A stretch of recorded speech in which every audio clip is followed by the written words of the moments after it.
सांगली लोकसभा मतदारसंघात अनेक दिवसांपासून हा मतदारसंघ महाराष्ट्रात चर्चेत राहिलेला आहे आणि या संदर्भात काल तातडीने महाराष्ट्र प्रदेश काँग्रेस कमिटीचे प्रांताध्यक्ष आदरणीय बाळासाहेब नाना पटोलेजी आणि विधिमंडळाचे नेते आदरणीय बाळासाहेब थोरातजी यांनी आम्हाला तातडीने बोलवलं आणि काल त्यांच्याशी मी जिल्हाध्यक्ष विक्रमजी सावंत, पृथ्वीराजजी पाटील आणि आमच्या सगळ्यांच्या चर्चा सखोल नाना पटोले आणि थोरात साहेबांशी झाल्या।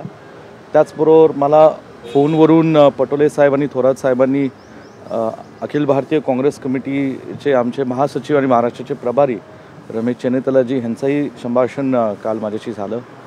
KC वेणुगोपालजींची माझं संभाषण झालं आणि सांगलीमध्ये जी थोडीशी परिस्थिती उद्भवली त्या बाबतीतला मी त्यांना संपूर्ण आढावा मांडला आणि लवकरात लवकर ह्यातनं एक संयुक्त मार्ग काढावा जेणेकरून महाराष्ट्रात महाविकास आघाडी आणि सांगली जिल्ह्यामध्ये सुद्धा महाविकास आघाडीच्या संदर्भात एक ठोस पाऊल काँग्रेस पक्षाच्या कार्यकर्त्यांना आणि नेत्यांना येणाऱ्या दिवसातच उचलता येईल। विशाल पाटील यांनी काल जो उमेदवारी अर्ज भरला त्यासोबत त्यांनी काँग्रेस पक्षाचा AB फॉर्म भरला अशी देखील माहिती आहे।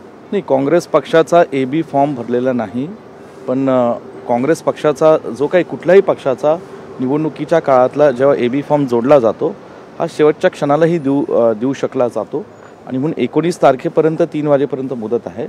त्यांनी माझ्या माहितीने 2 अर्ज भरलेले, ते काँग्रेस पक्षाच्या असं म्हणून भरलेला आहे आणि एक अपक्ष म्हणून अर्ज भरलेला आहे। काय बदल होईल असं वाटते का, म्हणजे काही पर्याय आहे का?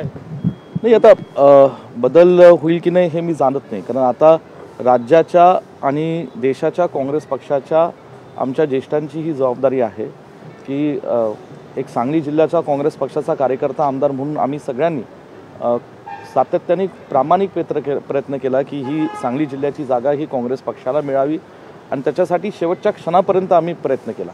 मी राज्याच्या नेत्यांनी सुद्धा आम्हाला साथ दिली, देशाच्या नेत्यांनी आम्हाला साथ दिली, परंतु जी काही परिस्थिती सांगलीच्या जागेबाबतीत घडली हे आपण त्याला सगळे साक्षीदार आहेत। पुन्हा काही मी त्याची पुनरावृत्ती करत नाही आणि महाविकास आघाडी आता अबाधित महाराष्ट्रात राहिली पाहिजे।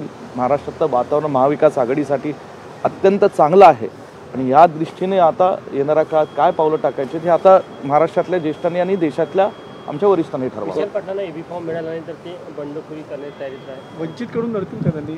नाही, आता ठीक आहे, बहुजन वंचित आघाडीच्या अनेक प्रयोग महाराष्ट्रात चालू आहेत आणि या प्रयोगामध्ये काय काय घडतं हे एकूण म्हणजे त्या निवडणुकीचा अर्ज भरण्याच्या शेवटच्या दिवसापर्यंत चालू असतं, म्हणून मी त्याच्यावर काही टिप्पणी करणार नाही।